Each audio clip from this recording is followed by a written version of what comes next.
Boa noite, pessoal. Mais uns minutinhos a gente começa, tá? Só dá um tempinho aí pro pessoal ir entrando.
Oi, pessoal. Vocês estão me ouvindo aí? Me dá um sinal aí para saber como é que tá o som.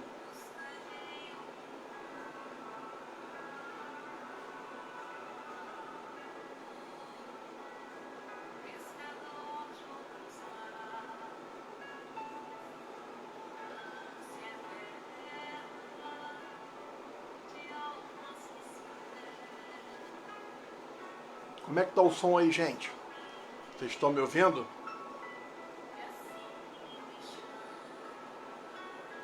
Ok. Obrigado, Rogério. Já já a gente começa.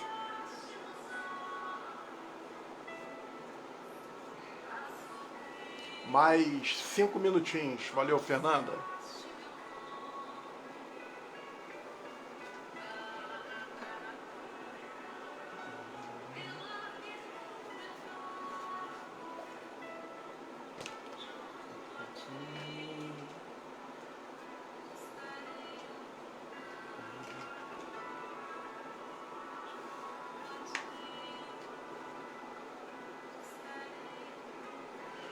Ok, Célio. Valeu.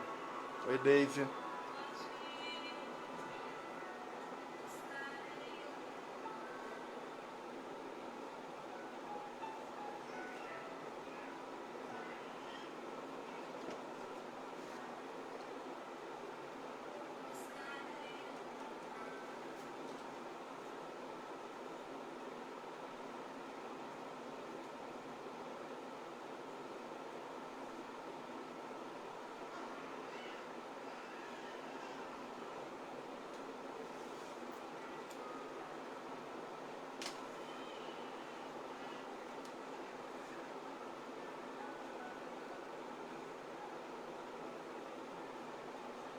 Oi, Jorge. Obrigado aí.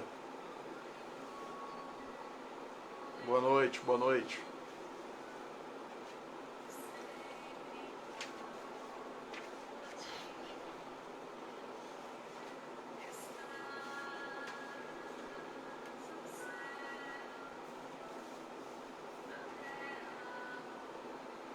Oi, Marísia. Tudo bem?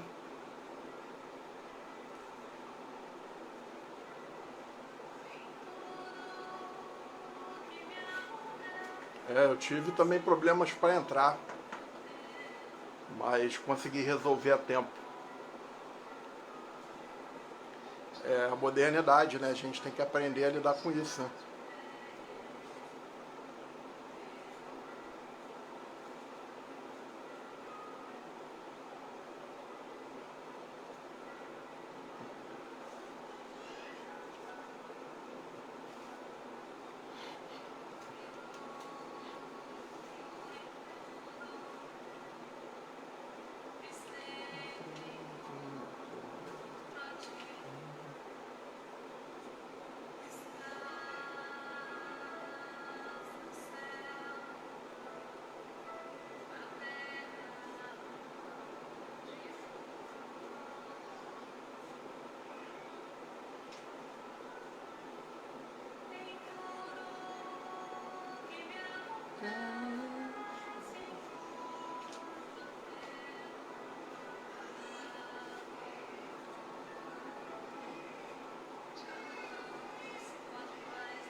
Sábado vou estar lá no GECAL Itaipuaçu virtual.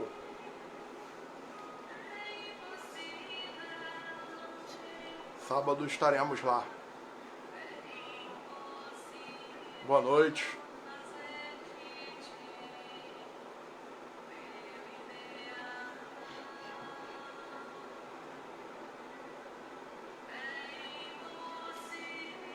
Vamos começar já, mais 2 minutinhos. Só um minutinho.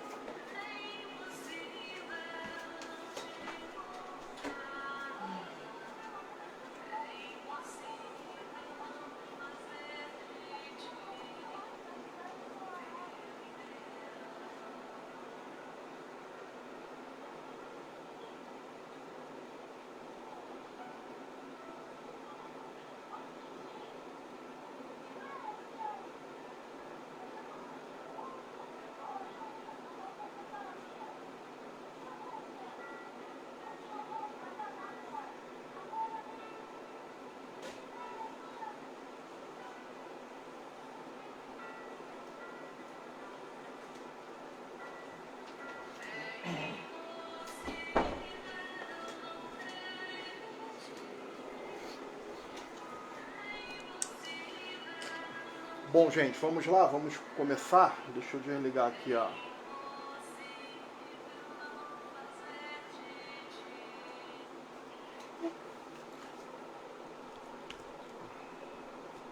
Dá uma melhorada aqui.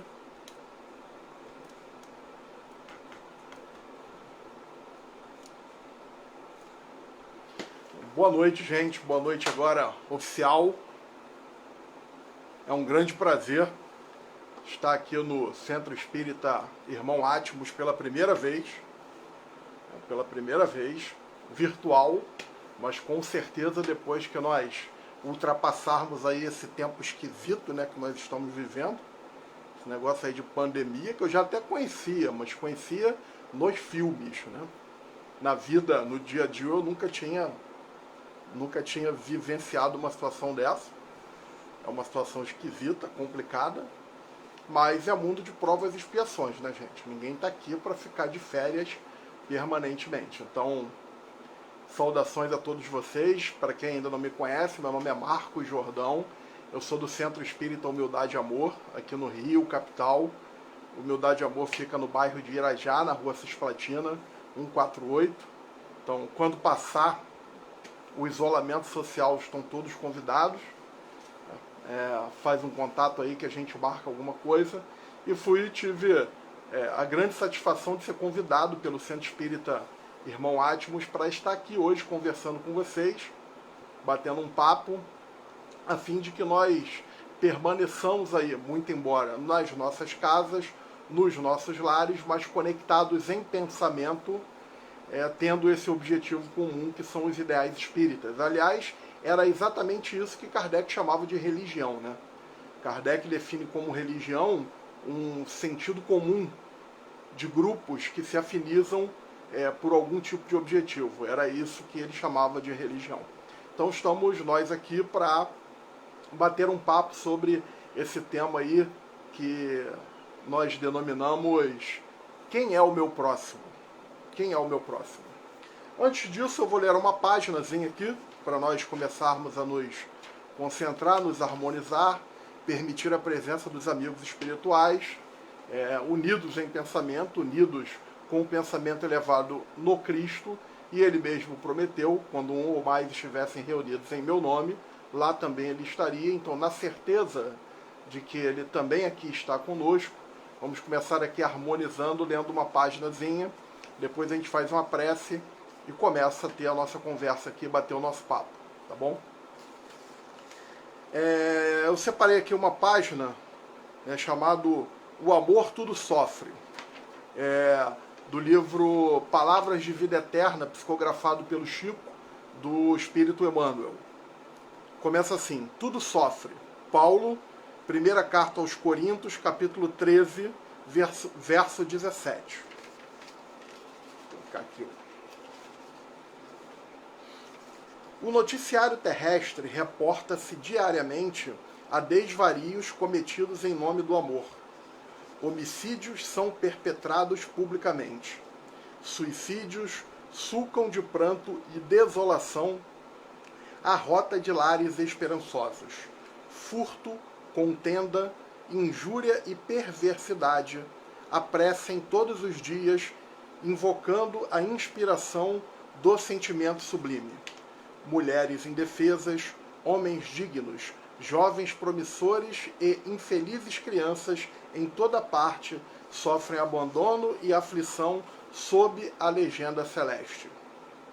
Entretanto, só o egoísmo, traduzindo apego da alma ao bem próprio, é o que patrocina os golpes da delinquência, os enganos da posse, os erros da impulsividade e os desacertos da pressa. Apenas o egoísmo gera ciúme e desrespeito, vingança e discórdia, acusação e cegueira. O amor, longe disso, sabe rejubilar-se com alegria dos corações amados, esposando-lhes as lições e dificuldades, as dores e compromissos. Não se atropela nem se desmanda. Abraça o sacrifício próprio em favor da felicidade da criatura a quem ama, a razão da própria felicidade. Por esse motivo, o amor verdadeiro não há sinal de qualquer precipitação conclamando a imoderação ou a loucura. O apóstolo Paulo afirmou, divinamente inspirado, o amor tudo sofre. E de nossa parte acrescentamos, o amor genuíno jamais se desregra ou se cansa, porque realmente sabe esperar. Então, com essa página do Emmanuel, vamos erguer o pensamento ao alto, solicitar a presença dos nossos amigos espirituais e contar com a presença de Jesus, o amigo amoroso, o amigo indispensável às nossas vidas, que possamos agora, nesse momento, servirmos como ponto de espraiamento de bons pensamentos para esse mundo que está tão complicado, mas sabemos que, contudo, diante de um mundo que é regido por um Deus de amor e infinitamente misericordioso, no final tudo dará certo. Que assim seja, graças a Deus. Deixa eu colocar aqui uma bateria para não apagar tudo quando a gente estiver falando. Bom, gente, muito boa noite. Vamos então começar aí o nosso bate-papo, né? Para quem está chegando agora, meu nome é Marcos Jordão e não me conhece. Sou do Centro Espírita Humildade e Amor, fui convidado aí por vocês do Centro Espírita Atmos e vamos conversar um pouco sobre a questão do próximo. Quem é o meu próximo, né? Afinal de contas, Jesus manda amar o próximo. É para amar a todo mundo? Afinal de contas, essa questão de amor, o próprio Allan Kardec fala no Evangelho segundo o Espiritismo, quando ele comenta a passagem onde Jesus determina o amor ao inimigo, Kardec vai definir lá que não é bem assim como a gente imagina. Afinal de contas, diante de um inimigo, nós não temos a mesma vibração que temos diante de um amigo. Então, é preciso contextualizar sempre. E diante dessa questão de contextualizar, eu já gostaria de começar com o Livro dos Espíritos, na questão 627, onde vejam que Kardec pergunta exatamente nesse sentido. Olha só a pergunta de Kardec. Questão 627, Livro dos Espíritos. Uma vez que Jesus ensinou as verdadeiras leis de Deus, qual a utilidade do ensino que os Espíritos dão? Terão que nos ensinar mais alguma coisa? Olha só que questionamento interessante que Kardec está fazendo aqui. Jesus já não falou todas as coisas? Jesus já não nos deu com o Evangelho um guia seguro para a nossa caminhada evolutiva? Os espíritos nesse momento, lá Kardec perguntando, eles têm alguma novidade para acrescentar? Mais ou menos assim, o que eu estou fazendo aqui? Então os espíritos respondem o seguinte, vejam. Jesus empregava frequentemente na sua linguagem alegorias e parábolas porque falava de conformidade com os tempos e lugares. Faz-se necessário agora que a verdade se torne inteligível para todo mundo. Muito necessário é que aquelas leis sejam explicadas. E lá no primeiro capítulo do Evangelho, item 5, Kardec também dirá que o Espiritismo vem como uma chave para abrir portas. Então, qual é a proposta aqui? A proposta aqui é pensar o seguinte, quando nós vamos analisar o Evangelho, as mensagens, os próprios espíritos ali alertam a Kardec que nós precisamos contextualizar. Então nós vamos agora ter uma conversa aqui sobre uma das parábolas de Jesus, que é a parábola do bom samaritano. Eu acho que é a mais famosa, está lá no capítulo 25 de Lucas. Mas para entender bem essa parábola, nós precisamos entender o contexto histórico-cultural daquela época de Jesus. Não só o contexto histórico-cultural, como entender que as traduções também são complicadas. Sempre que nós traduzimos, sempre que se traduz, nunca uma tradução é perfeita. Nunca é perfeita. Então, o que nós vamos buscar? Entender o contexto cultural da época histórica, e buscar uma tradução o mais próxima possível lá da verdade, do tempo em que Jesus viveu. Jesus falava uma língua que hoje é morta, que é o hebraico arcaico, e também falava aramaico. Depois foi traduzido para o grego arcaico, que também é uma língua morta. Então notem a dificuldade disso tudo. Eu vou me amparar aqui, num livrinho aqui, ó, o livrinho do Haroldo Dutra Dias, Parábolas de Jesus, texto e contexto, para a gente bater esse papo aqui. Tá bom? Então, vejam só. O que acontece aqui para a gente começar contextualizando? Essa questão da parábola do bom samaritano, que é onde Jesus vai falar do próximo, ela está no final do capítulo 25 de Lucas, porém ela começa no capítulo 9, com a chamada Grande Viagem a Jerusalém.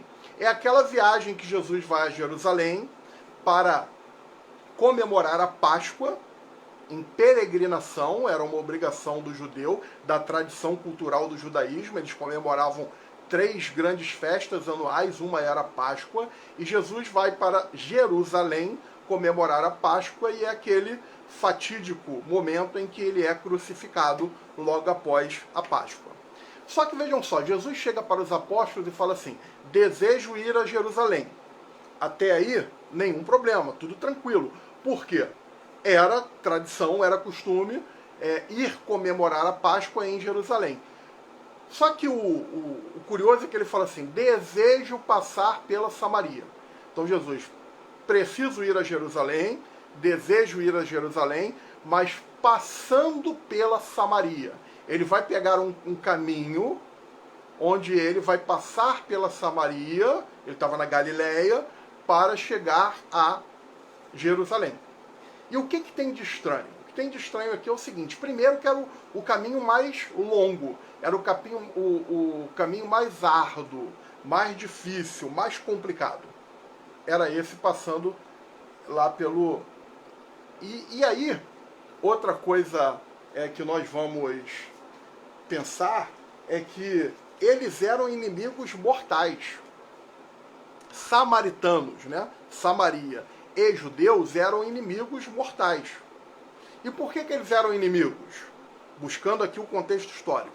Eram inimigos porque antigamente, lá na época do rei Saul, né, do rei Salomão, né, do rei Davi, rei Salomão, até então as tribos de Israel viviam juntas, era como se fosse assim, os estados aqui no Brasil. Você tem a federação e tem os estados. Eram as tribos, as 12 tribos de Israel. Viviam como uma nação, sob a regência do rei, e depois, só que depois que morre, que o rei morre, eles têm uma briga, eles têm o famoso cisma, 700 anos antes de Cristo.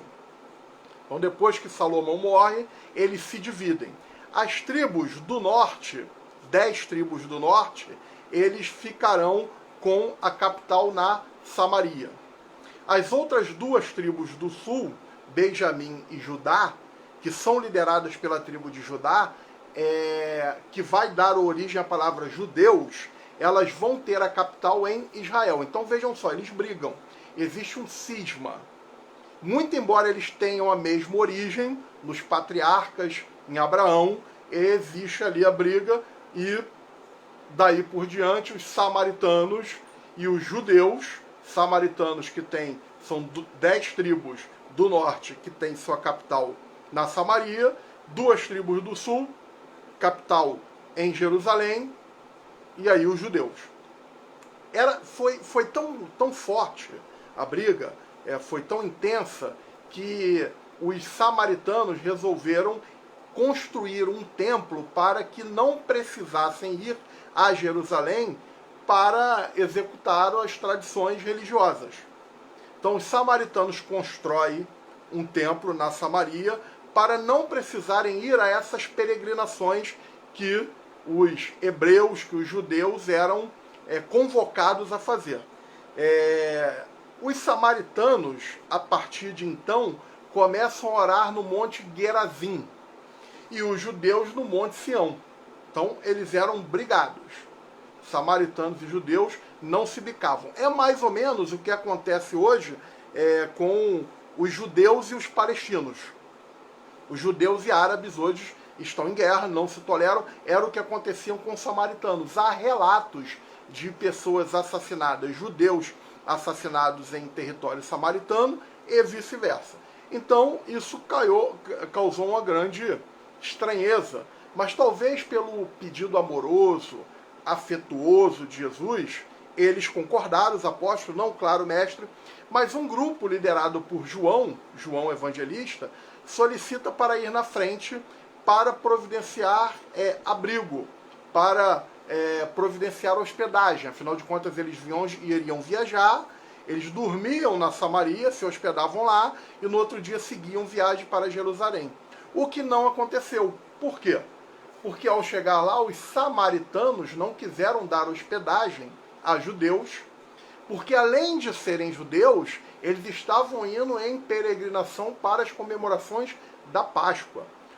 O que causou mais estranheza ainda, já que, segundo a tradição, havia uma obrigação das pessoas daquela região de dar abrigo aos peregrinos. E havia uma velha crença que aquele que não desse abrigo aos peregrinos, que desceria fogo do céu e queimaria. Então, quando Jesus chega lá e os samaritanos não dão abrigo, João Evangelista, de uma maneira muito doce, muito delicada, fala: mestre, o Senhor quer que eu peça a Deus e ele desce fogo do céu e nós vamos queimar todos os samaritanos? Vamos fazer churrasco de samaritano? O que Jesus olha para ele e diz: João, o Filho do Homem não veio para destruir vidas, e sim para trazer salvação de vidas. Salvação no sentido educacional, salvação no sentido da orientação, não a salvação no sentido religioso. E eles vão embora. E aí, cansados, com fome e com sede, porque a comida e a água que eles carregavam acabaram. Os samaritanos não quiseram dar nenhum tipo de ajuda, sequer água, sequer comida, e também não deram hospedagem. Então Jesus chega em Jerusalém, não só Jesus como todo o grupo, cansado, com fome e com sede. E é exatamente nesse momento que Jesus está chegando, com sede, com fome e cansado, que ele é abordado pelo doutor da lei. E o doutor da lei faz uma recepção muito calorosa. Aborda Jesus da seguinte maneira: Mestre, o que tenho que fazer para receber a vida eterna? Ou, em algumas traduções, Mestre, qual é o mandamento maior da lei? Então notem bem, lembrando que Jesus estava com fome, estava com sede, estava cansado. E vocês sabem que quando nós estamos com fome, quando estamos com sede, quando estamos cansados, nós ficamos muito tranquilos, né? Ficamos muito bem-humorados. O doutor da lei, para nós entendermos o que é um doutor da lei. O doutor da lei é o que nós poderíamos comparar hoje com os nossos ministros do Supremo Tribunal Federal. O doutor da lei é aquela pessoa que interpreta as leis. Então, assim como os ministros do Supremo Tribunal Federal, quando eles recebem algum tipo de denúncia, eles vão interpretar a lei para dizer se foi crime ou não e apontar a devida punição ou absolvição, assim também eram os doutores da lei do Sinédrio. O Sinédrio era o Supremo Tribunal lá da época de Jesus, dos judeus. Então, o doutor da lei, notem bem, ele era um conhecedor da lei. Ele não estava querendo saber nada, ele estava querendo tentar Jesus. Ele queria provocar Jesus. E notem que Jesus estava cansado, estava com fome, estava com sede. Então Jesus olha para ele, imagine qualquer um de nós o que faria. Jesus, muito tranquilamente, vira para ele e pergunta o seguinte: o que diz a lei? E faz uma outra pergunta: como tu as lê? Vejam só, o doutor da lei chega para Jesus tentando colocar Jesus numa situação complicada. Ele está ali para fazer uma espécie de avaliação em Jesus, para avaliar Jesus. E Jesus, de maneira genial, inverte a situação. Coloca ele, o doutor da lei, em avaliação. E esse doutor da lei, ele era alguém muito bom.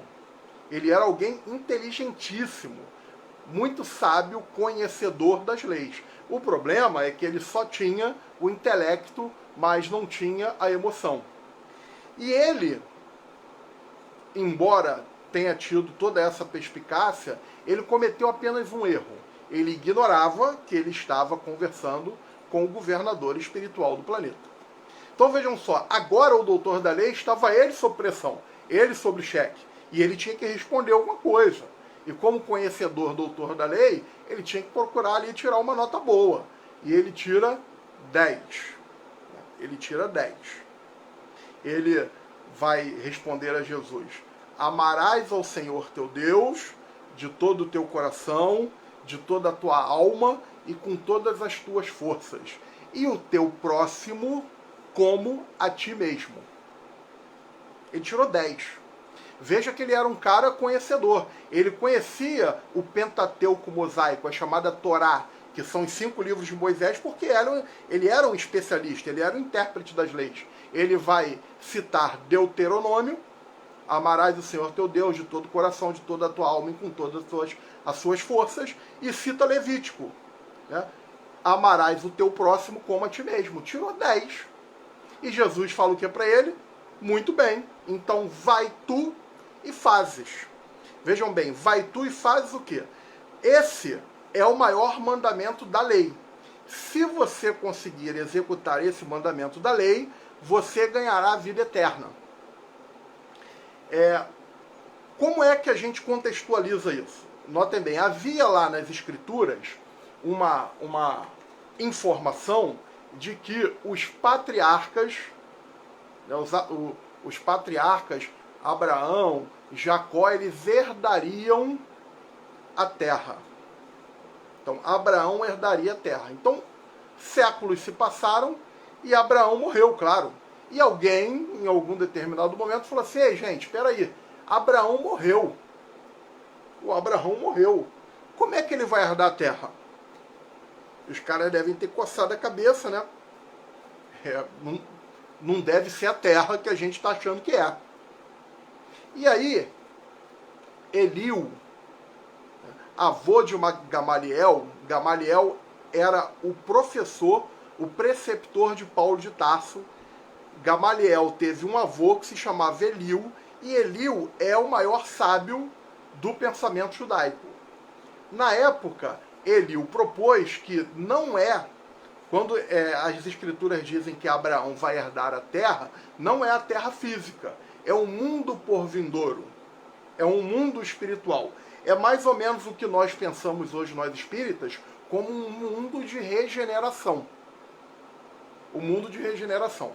Então, ficou-se a partir daí que para herdar a vida eterna, o mundo por vindouro, o mundo de regeneração, nós teríamos que cumprir os mandamentos. Inicialmente, quando foi catalogar os mandamentos na Torá dos judeus, nos livros de Moisés, eles catalogaram 614 mandamentos.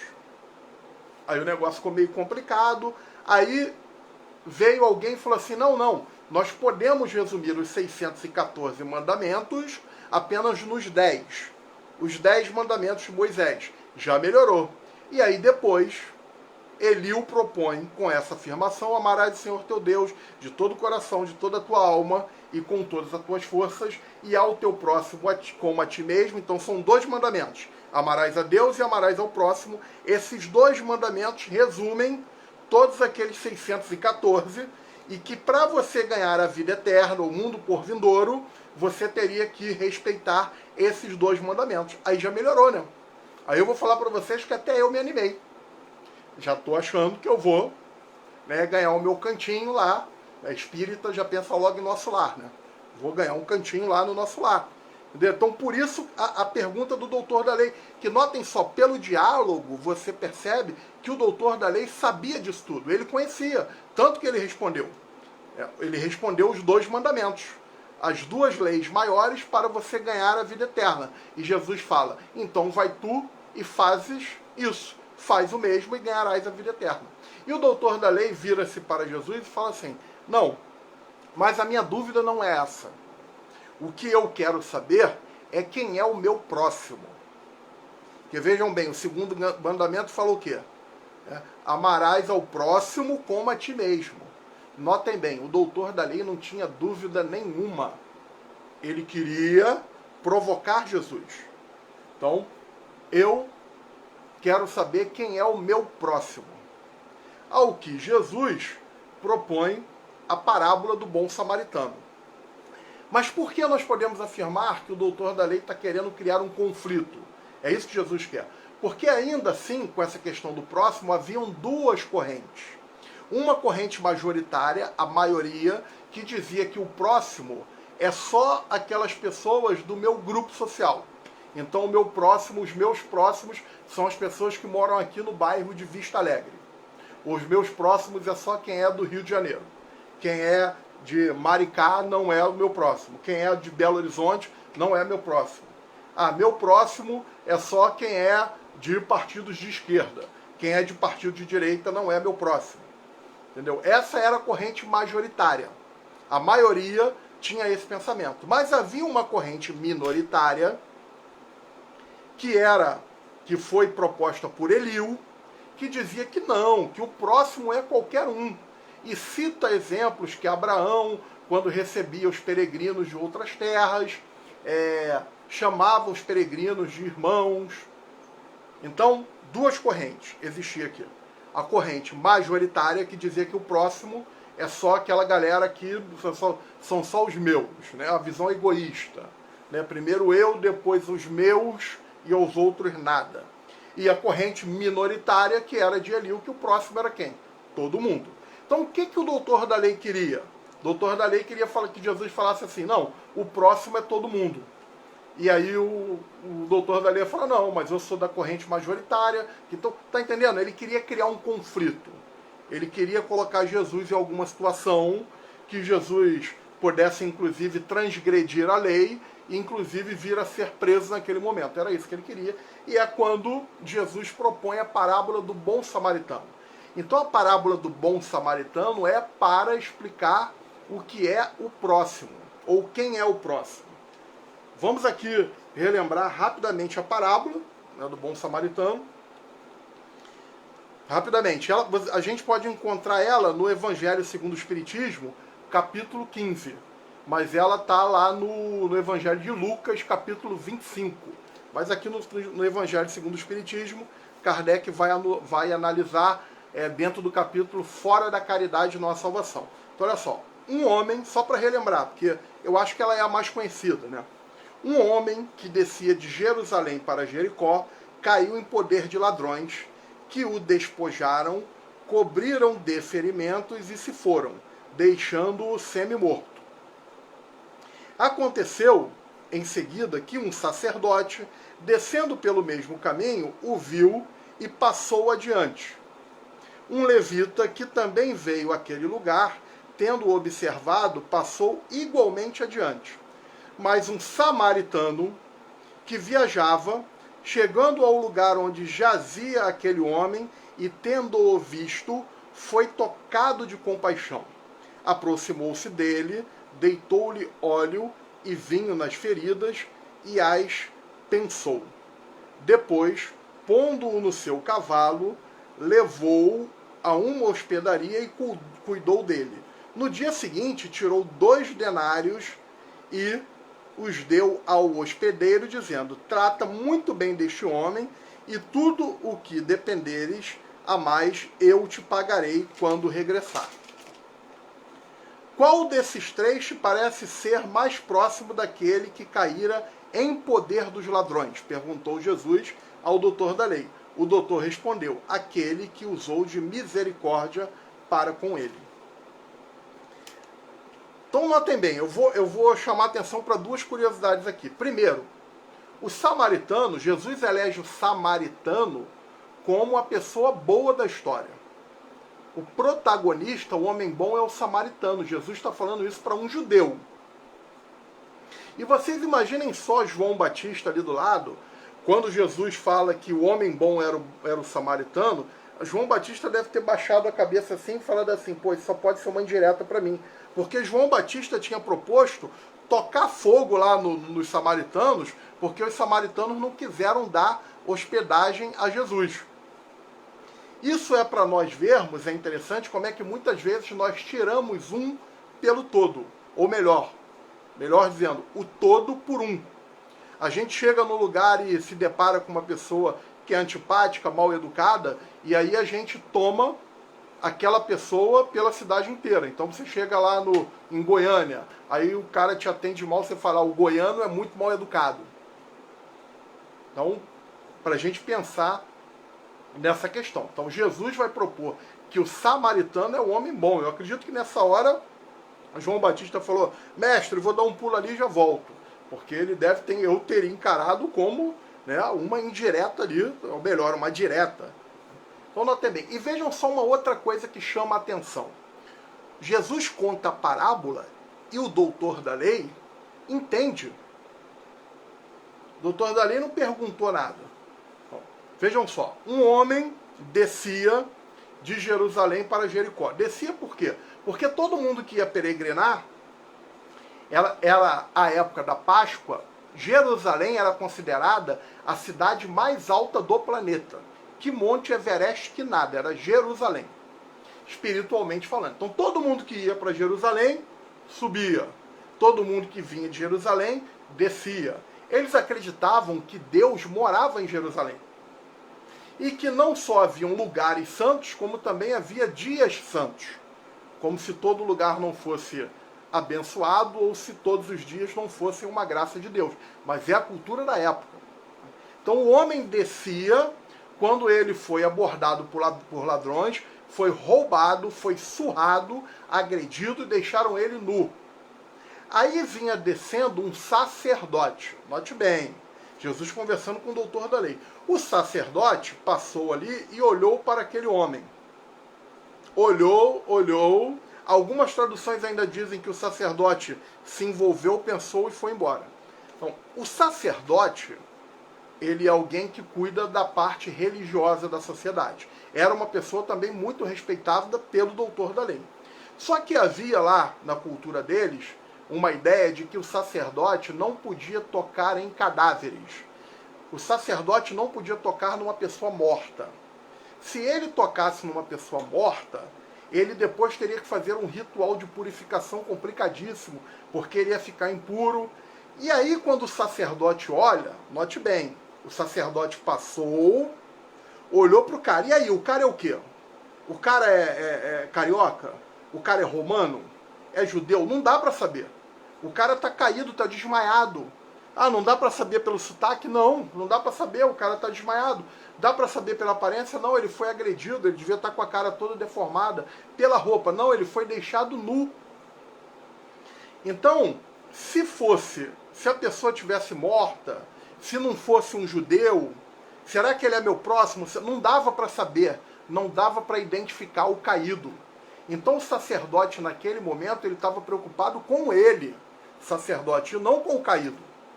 E ele olha e decide não arriscar, vai embora. Sacerdote preocupado consigo próprio, focado em si, e não em amparar o caído. Ele passa e vai embora. Depois vem o levita. O levita, ele é o ajudante do sacerdote. E o levita vê o chefe fazendo, ele faz o quê? Ele segue. Outro alerta para nós, porque muitos de nós seguimos pessoas. Às vezes alguma pessoa chega com alguma afirmação para mim, porque tal coisa é assim assada. Eu falo assim, você sabe disso como? Porque fulano falou, porque ciclano disse. Eu falo assim, tudo bem, mas onde é que está escrito isso? Não sei, ciclano falou. E aí quando ciclano ou fulano tropeçam e cai um monte de gente junto. Porque nós costumamos cultuar pessoas. Temos aí uma obra maravilhosa de Kardec para ler, para refletir, para analisar e usar como guia seguro, e a gente não faz. Então o levita veio, passou, olhou e teve a mesma atitude do sacerdote. Não ajudou. Foi embora. Aí quem passava por ali? O samaritano. Veja bem, a parábola diz que o samaritano passava. Passava por ali um samaritano. Lembrem disso tudo, gente, que Jesus está cansado, está com fome, está com sede, e está tendo que aguentar o mala do doutor da lei, né, enchendo o saco dele. Mas era Jesus, né? Não era Marcos Jordão. Eu tinha sido crucificado na entrada logo de Jerusalém, porque eu já não ia aturar esse doutor da lei. Mas o texto diz que o samaritano estava passando, não diz que ele estava subindo, que ele estava descendo, até porque é difícil imaginar um samaritano indo ou voltando de Jerusalém, já que eles eram povos inimigos. Mas quando o samaritano passa e olha o caído, o texto diz que ele foi tomado de compaixão. Tomado de compaixão. E aí o que o samaritano faz? Ele desce do cavalo. Mas notem bem, lembram dos 2 mandamentos maiores? O primeiro mandamento era: amarás ao Senhor teu Deus de todo o coração, de toda a tua alma e com todas as suas forças. Notem, é importante saber nesse momento que na interpretação deles, o coração, hoje em dia a gente sabe que o cérebro é a sede de quase todas as nossas ações, né? A partir da década de 90 para cá, a gente sabe que o cérebro é responsável pelo raciocínio, pelos comandos eletroquímicos, e o cérebro também é responsável pelas nossas emoções. A nossa neuroquímica, os neuropeptídeos, são eles que se movimentam no momento que nós estamos agindo pela emoção, a parte elétrica do cérebro quando a gente está agindo pela razão. Mas naquela época eles achavam que o coração era a sede da razão, da inteligência e do sentimento. Então, amarás ao Senhor teu Deus de todo o teu coração é agir com o coração. Mas notem bem, o coração é algo duvidoso, porque muitas vezes a gente tem vontade de fazer, mas não faz. A gente se emociona, mas não age. A gente age, mas age por impulso. Então, amarás o Senhor teu Deus de todo o coração, convoca-os a uma unidade. Amar a Deus de todo o coração, com o pensamento e com a emoção. É a unidade do coração. Quando o samaritano passa e olha, ele é tomado de compaixão, ele ama de todo o coração. Porque ao mesmo tempo que ele se emociona, Kardec vai chamar isso de caridade, da mesma forma como ele se emociona, ele começa a pensar como é que ele vai fazer para agir, para ajudar. Então, amou de todo o coração, de toda a sua alma. Eles acreditavam que existia a alma e o corpo, mas eles não separavam a alma do corpo. Então a alma e o corpo eram inseparáveis. Portanto, para você agir com toda a sua alma, você tinha que fazer coisas, você tinha que agir. Então quando o samaritano desce do cavalo, vai untar as feridas, né, com azeite, que tinha propriedades terapêuticas ali, de anestesiante, com vinho, que tinha a propriedade ali da limpeza, da asepsia, veja que ele está agindo com toda a sua alma, ele está se colocando a serviço. Então, amar de todo o coração e amar de toda a sua alma. E amar com todas as suas forças, ou com todos os seus haveres, era o que dizia o primeiro mandamento, e aqui eu vou direto ao ponto, por causa do tempo. Amar com todas as suas forças queria dizer amar com tudo que você tem, que você deve empregar os seus bens a serviço de Deus. Então, quando o samaritano chega na hospedaria, ele passa a noite, paga a hospedagem, a diária, depois ele deixa 2 moedas e fala, olha, se por acaso precisar de mais, pode fazer que no dia seguinte eu passo por aqui e pago. É o famoso pendura. Então vejam bem, ele amou de todo o coração. A partir do momento que ele foi tomado de compaixão, começa a pensar em como ajudar. A partir do momento que ele age, ele ama de toda a sua alma. E quando ele emprega os seus bens materiais no socorro, ele está amando com todas as suas forças. Notem bem que Jesus vai contando isso e o doutor da lei sabia disso. O doutor da lei era um entendido da lei. Ele entendia, ele conhecia lá o livro de Deuteronômio e o livro lá de Levíticos. Veja que ele está entendendo a história. Só que notem bem que ele está olhando, a surpresa dele é que o cara que está fazendo isso é um samaritano. É um samaritano. Então o doutor da lei entendia tudo aquilo. E aí, depois de ter contado a parábola, aí Jesus vai dar o tiro de misericórdia no coitadinho do doutor da lei. Porque agora eu já estou até com pena dele. No começo eu estava com uma raivinha dele, mas agora eu estou até com pena dele. E aí Jesus vira para ele e fala assim, quem foi o próximo do caído? Veja só que pergunta é essa de Jesus. Jesus, uma ieuta. Vejam só, quem é o próximo de quem está caído? Porque quando nós pensamos no próximo, eu penso em quem eu vou escolher para ser meu próximo. Eu vou escolher o meu próximo fulano, porque o cara é meu amigo, sempre me ajuda, é a minha esposa, o meu marido, o meu filho, o meu irmão. Então eu sempre quando eu penso quem é o meu próximo, eu estou pensando em eu escolher o meu próximo. Em que é como se eu já tivesse nascido com uma lista de quem é o meu próximo. Jesus subverte o pensamento. Então é o seguinte, quem é o próximo do caído? Então imagina o seguinte, se fosse você o caído, se fosse você o cara que estava ali no chão, surrado, desmaiado, machucado, nu, quem você escolheria para ser seu próximo? Quem você escolheria? Você iria naquele momento do jeito, quando você está passando por uma situação difícil e vem ajuda, a situação daquelas dolorosa que a gente passa de vez em quando, daquelas desesperadoras, e aí vem uma pessoa ajudar que você não gosta da pessoa. É claro que tem aqueles caras que são mesmo arraigados ali na mágoa, na raiva, mas pensa o seguinte, a perspectiva é essa, eu estou caído, eu estou necessitado e eu preciso de ajuda. Então eu não vou querer saber se o cara é judeu, se o cara é samaritano. se o cara é corintiano, se o cara é São Paulino, se é flamenguista, se é vascaíno, se é fluminense. Então vejam, a perspectiva do caído. Porque ser o próximo é uma condição que nós elegemos, que nós nos tornamos. Nós nos tornamos o próximo quando passamos a agir por amor e não só temos o amor, como também aliamos a esse sentimento, o amor, a ação. Porque não basta eu amar só. O amor enquanto sentimento é só uma parte do caminho. Eu preciso agir. Então eu preciso, porque eu amo, eu me desespero, eu me emociono, mas não faço nada para ajudar. E tem aquelas pessoas que agem, que fazem, mas não fazem por amor.